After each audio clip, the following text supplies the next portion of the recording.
going the extra mile. Sunderlal Bahuguna did one better.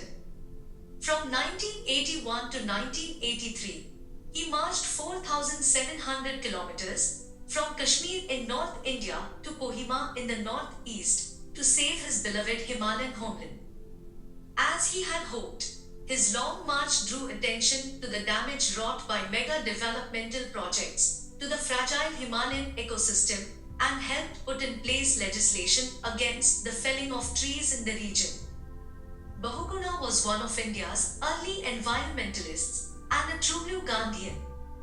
A soft-spoken, gentle soul, he was born and raised in the Tehri Garhwal region in present-day Uttarakhand.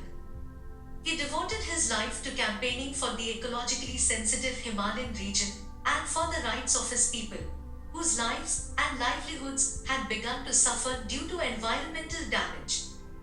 At a time when climate change was not something most of us worried about, although we should have, Bahuguna had already made the connection between deforestation, erosion of fertile land, loss of livelihoods, and the migration of men from villages to cities to look for work.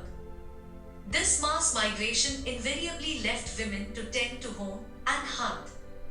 It was the women in the hilly reaches of Uttarakhand who became the backbone of the Chipko Movement of the 1970s. A campaign to save the region's forests from logging and destruction from big businesses, Chipko was led by Bahuguna. The movement spread across the Himalayan region and inspired similar movements in other parts of India.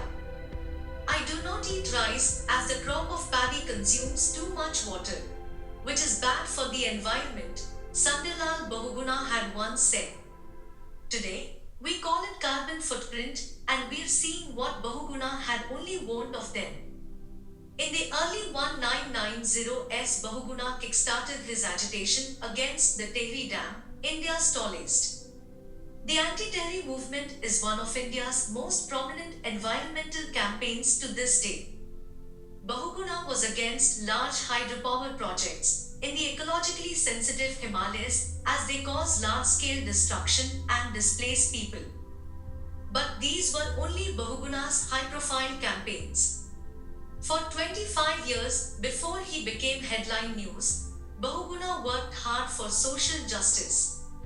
He grew up at a time when the Indian freedom movement was gathering momentum, and his first protest was against the oppressive rule of the local Tehri king.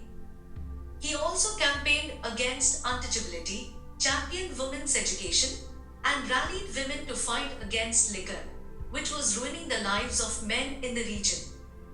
The last decade has seen 5 natural calamities engulf Uttarakhand, the most recent being in February 2021, when a glacier collapsed and triggered flash floods in Chamoli district. Earlier, in June 2013, a massive and prolonged cloudburst caused floods and landslides in Uttarakhand, claiming thousands of lives and wreaking ecological havoc in the region. Sunderlal Bahuguna died on 21st May 2021 at the age of 94. Sadly, he lived to see his worst fears come true.